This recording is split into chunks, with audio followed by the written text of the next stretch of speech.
Well, welcome everybody to the Legacy Lounge. I'm your host, Lady JB, and I'm happy to be here because we are talking about legacy. So if you are channel surfing and you are going across the channels singing, what am I going to watch right now? Stop right here because we're going to be talking about building legacy, creating legacy. What is legacy and how does legacy apply to you? Now, it's an interesting question, of course.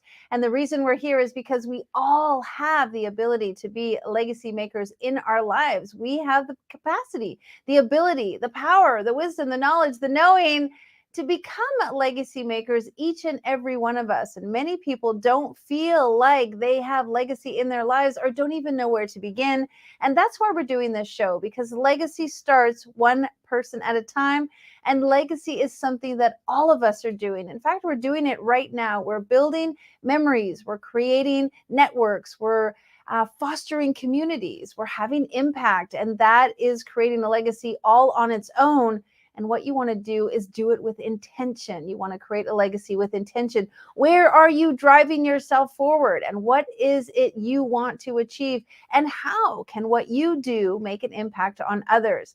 I love talking about igniting humanity, igniting legacy, and igniting possibilities. All of those things intertwine and they become the precipice of what's possible for you.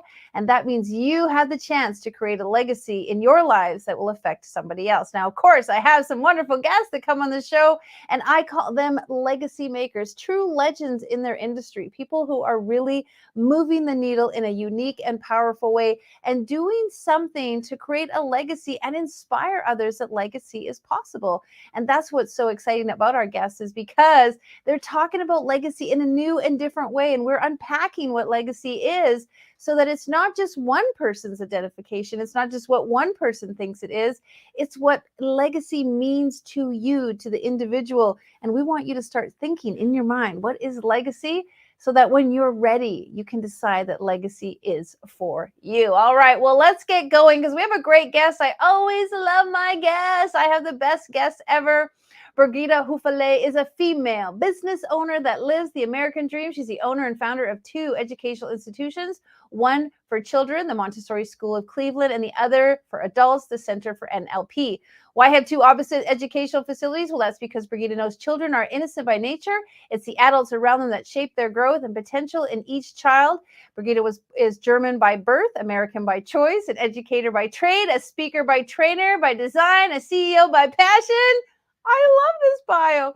And an executive board member of the International Coaching Federation. Most of all, though, Brigitte is a wife and a mother at heart. She's a great friend of mine. I love her dearly, and I'm so happy to have her on the show. Welcome, welcome, darling. Oh, I am so excited to be here. Thank you, Jamie, for having me. I love that bio. It was so fun because what it said was, you do things with intention. You have choice. You create something by design. Nothing is a fluke. Nothing is by just luck. And I think that's important because a lot of people are meandering through life just thinking that it's coming to them or it's unfolding haphazardly. Talk a little bit about, obviously your success has been intentional. There's been a drive behind it. Share a little bit about that part of you. Oh boy, where do I begin? And I think I'm going to begin where I left off with my 21-year-old daughter today. And we talked about success and we talked about being intentional, but then we also talked about letting go. Right? It's incredibly important to know, what are you driving towards, to what are you aiming for what reason are you doing it, with what purpose, right? What's driving you? What's the why behind it? What's the bigger purpose in what we're doing?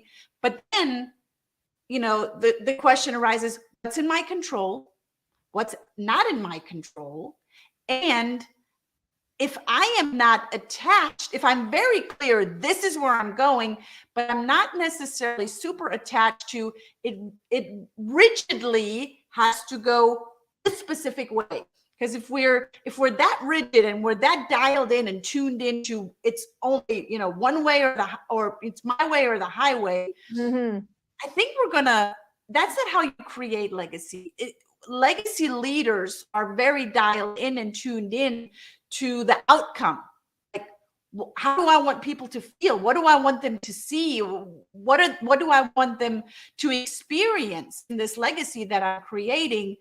But then along the way, perhaps there's opportunities for course correction. Perhaps there's opportunities, as we're evolving, of doing it different. So I call it having high intentions and low attachment. We're 5.5 minutes into the call and you have asked multiple questions. And I love that. If we were looking at the transcript, it would be like question, question, question, question.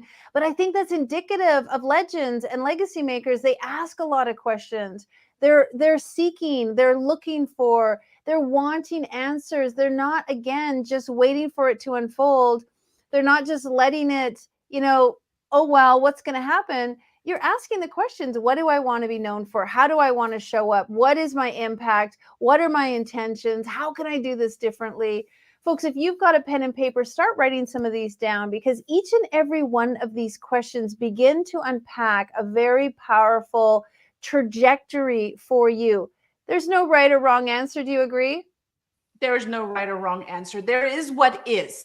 And when we stay present and we look at what is, then I can take a better inventory and look at, am I still on the right path? And am I still, as legacy leaders and leaders to a clear legacy, we have a responsibility, and it's not a small one. And that is constantly taking inventory and evaluating, for whom am I doing what I'm doing? Is this just ego? Or am I doing that really to create, I think maybe we can agree on that. There's legacy leaders and there's legacy leaders, right? There's legacy leaders and there's legacy leaders. Right, exactly. Go with the other one. I'm going to go with a legacy leader like we are.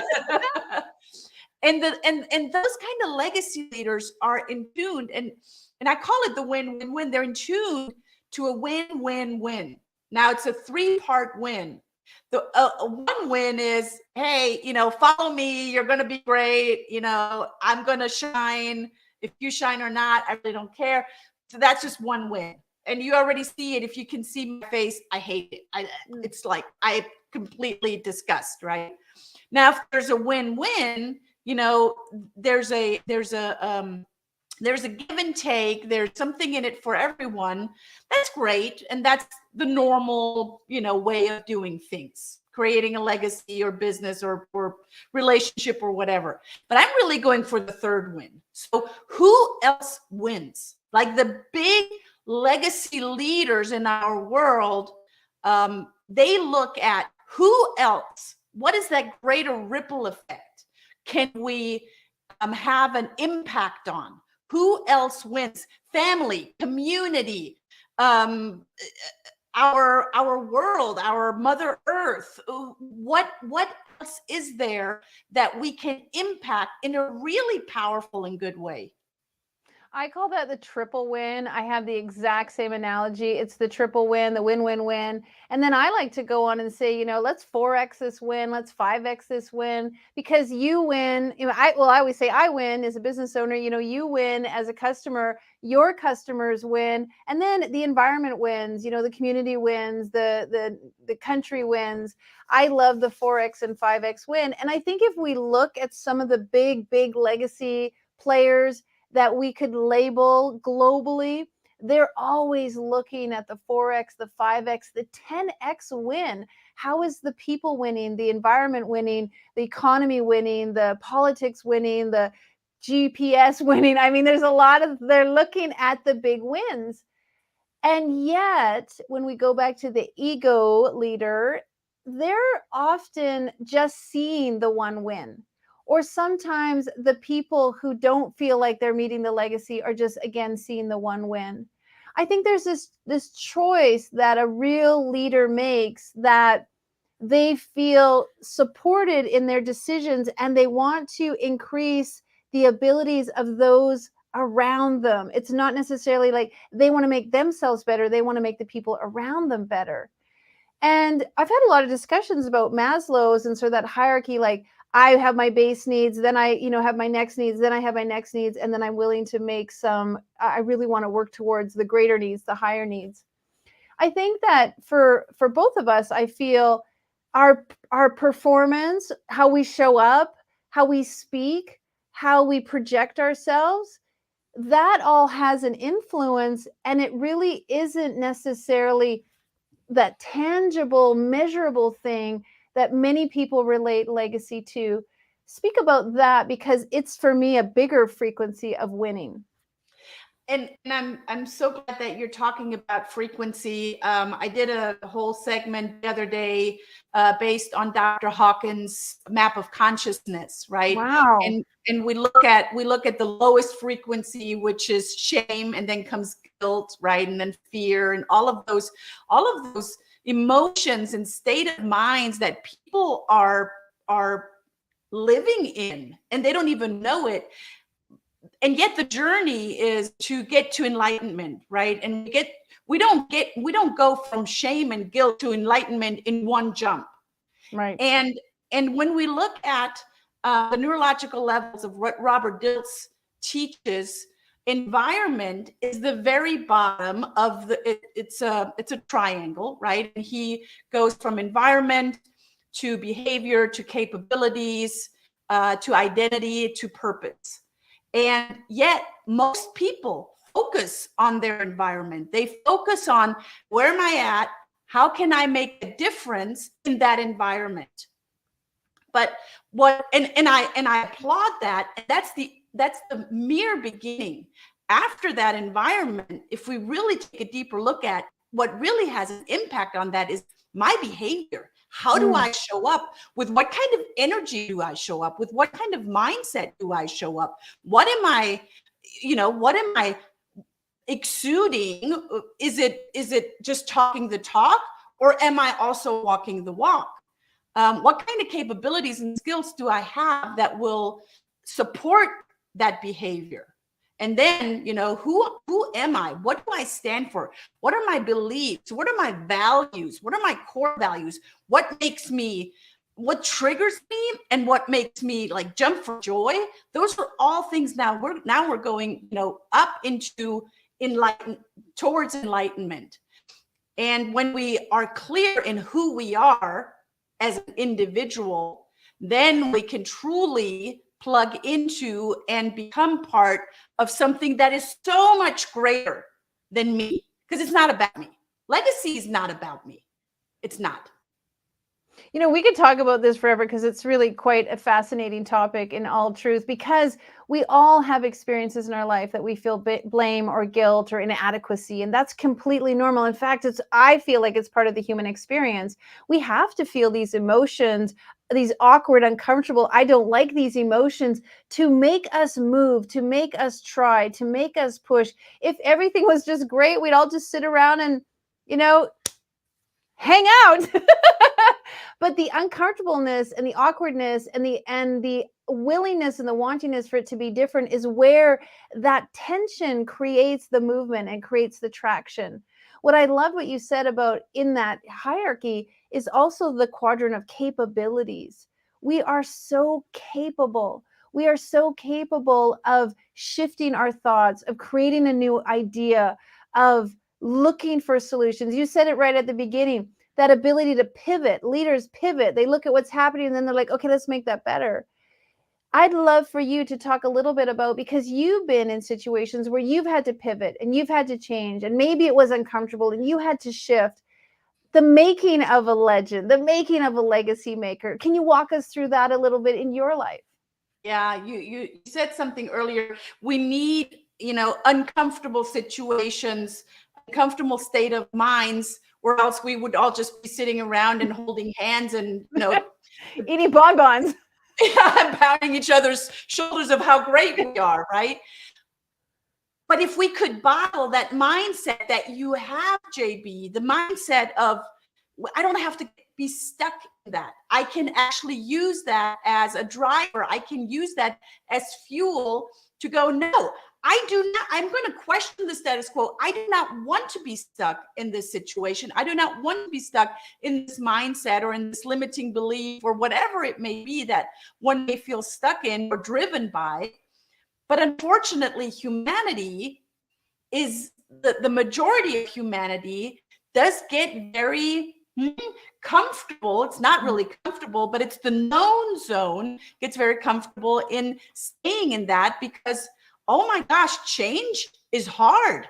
But not changing is just as hard. So choose your hard.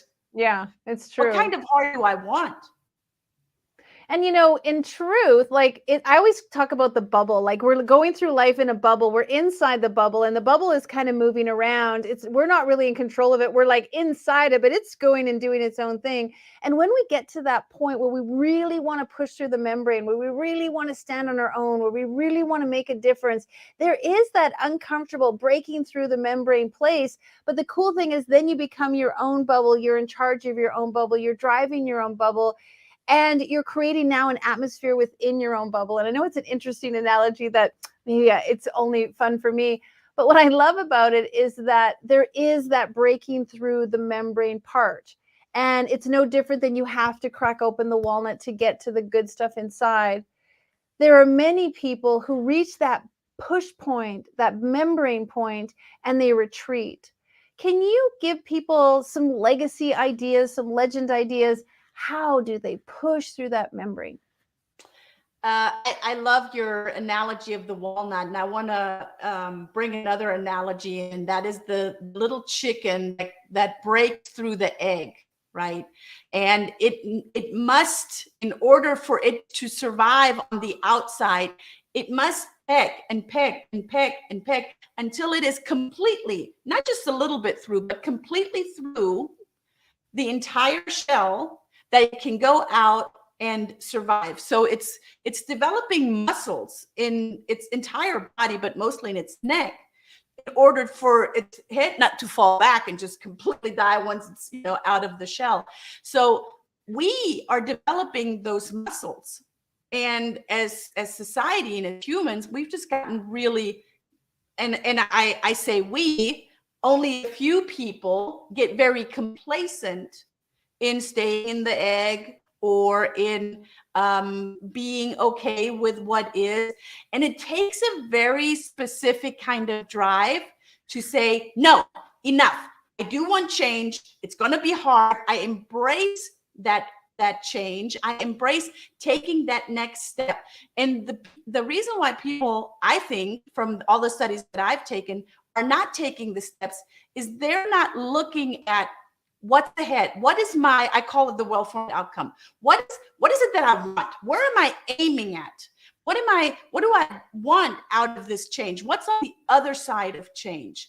And I have that ability, I have that choice to actually envision that. What does it look like? What does it sound like? What does it feel like? And I get to create that. We're the creator of that.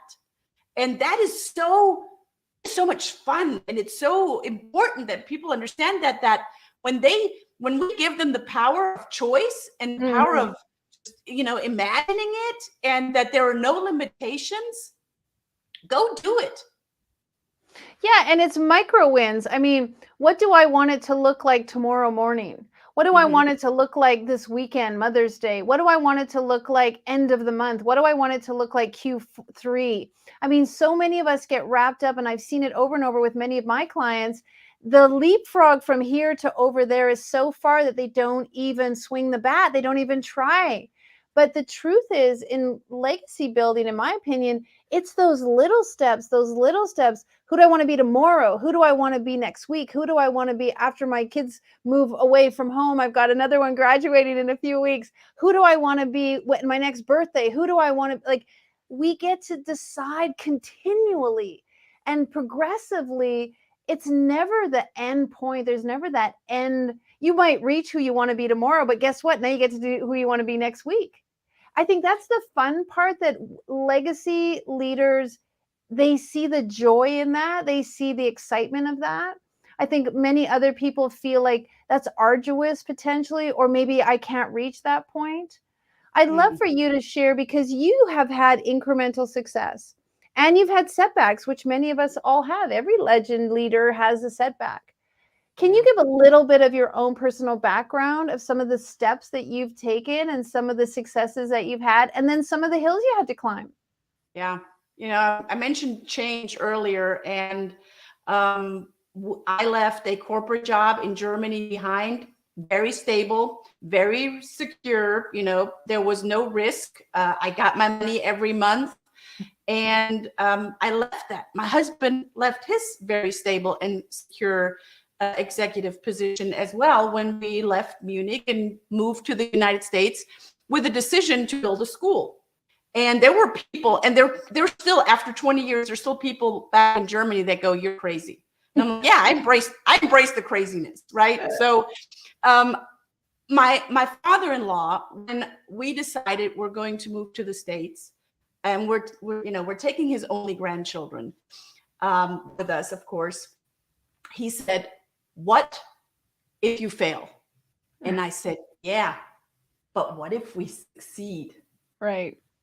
And that's like the 50-50. So we moved to the States. I never built a school. I didn't know, what that entailed. I have a social pedagogy diploma. I have a marketing diploma. I know how on paper, in theory, how that works, but I've never actually done it. So there were many setbacks. There was a lot of growing pains. If you've ever had a baby and you have some stretch marks, you know what that looks, sounds, and feels like. I have a lot of those kind of stretch marks in my business, because it often felt, especially in the early years, it felt like 2 steps forward and 1 back, or sometimes it was 1 step forward, 2 steps back. And the only reason why what my father-in-law said did not happen, that we failed, is because I always learned from the failure. I never saw the failure as a failure. It might have been a setback, but I always saw the failure, in air quotation marks, as a learning. I'm like, okay, so what am I learning? And there's a beautiful German saying that says, and I quote and translate into English, "If it doesn't work, it'll work different." So I always remembered that, right? So if it doesn't work this way, it can work another way. And I'm tenacious enough, and that is something that is a legacy that my father passed on to me, and I'm so grateful for that, because he never took no for an answer. It was like, if it doesn't work, it's going to work different. And that's the kind of mindset that I have.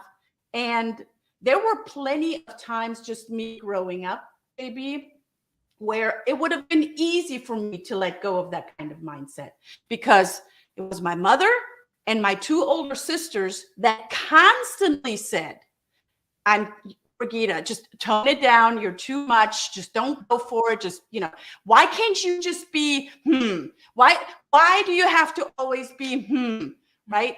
And it was because of my dad.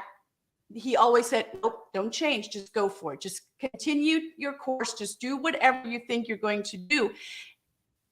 It would have been easy for me many times over to say, "You know what? I'm going to lay that off because I want to be loved and belong to the female parts of our family, the female side of our family." But I didn't do that. So I think the what I want to leave with in this segment is, don't give up. Right. And by not giving up it's there's going to be adversities, there's going to be challenges. How can you overcome? What's the learning in that? Say it to me, the sentence in German.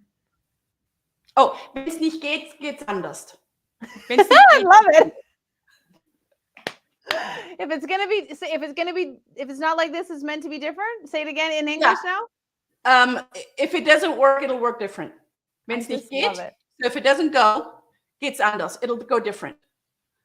So beautiful, folks. When Brigitte said, like, "What if you failed?" I literally felt the whole audience go like, right? Like, what if it fails? The truth is, I'm just like you. There's no such thing as failure. Like, failure is just another experience. Failure is just another bit of data. Failure is just another thank you. What's next? And so I feel like that's a very big experience that a lot of legacy leaders do agree with. Failure is fail forward. Failure is fail with fun. Failure is what else? What's next? What's new? How can I do it differently? Always, always such good advice. You know, you and I can talk forever, and we're going to talk more. Folks, we are doing something even special. One thing about the Legacy Lounge is I love to show up. I love to pour into all of you on this network and the 190 different countries that we reach out to. And then what I do is Brigitte and I go into a private mastermind, a private section where we do another hour of training. She really now opens up the file folder and gives us some of her excellent training. If you'd like to be a part of our backstage mastermind events, you can go to our website and you can sign up to the legacylounge.life and find out more, because every week we come on to the channel to share with you ideas, but really what we want you to do is come be a part of what we're doing, because it's deeper, it's richer, it's more filled with value, and it's designed to train you, to teach you, to give you the tools. And we do that backstage in the Legacy Lounge, so check it out. So before we jump on over into the lounge, any last words you'd like to leave with our listeners? Because I know they took some notes, and I know they asked themselves some questions. And I know they're thinking now, like, what is really failure? How do I want to show up? Who do I want to be known as? But just give them that last little loving nugget of you, and dip into that part of them that's going to remember what you say. You become what you think, you attract what you feel, you generate what you articulate, and you create what you imagine. Ooh, one more time. You become what you think, you attract what you feel, you generate what you articulate, and you create what you imagine. Golden nuggets, golden nuggets, golden nuggets. Fabulous wisdom from one of our fabulous legends. Thank you so much. I love having you. I'll see you over in the mastermind backstage as we talk about more on how to create legacy. See you over there. Folks, the truth is you have the power within you to do all the things that you dream of. And somewhere along the line, somebody may sold you a bill of goods on another idea. And why we come to this show every week is we want to share with you the possibilities are endless. The potential is without limits. There is so much you can do. You just have to start believing, start thinking, start deciding, start empowering, and just really get connected to who it is you want to become. What do you want to be known for? How do you want people to talk about you? What do you want people to say when they see your actions? Actions are so much louder than words. How can you use your skills and capability to make a bigger impact, to help the world and to inspire others? That's what's possible for you. Well, I want to thank you so much. If you'd like to be a part of the Legacy Lounge, the backstage, the super group, go to our website and check it out, and you could sign up, because next week and the week after, we have the most amazing guests that are really creating legacy for you. All right, blessings. We'll see you next Thursday. Now, more than ever, we need to come together to connect with one another.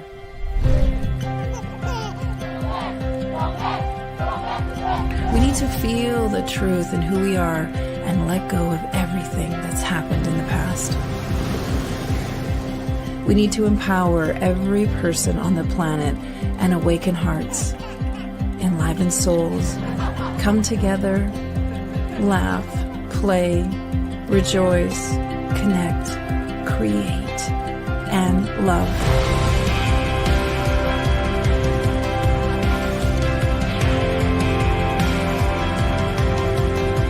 It's time to ignite humanity.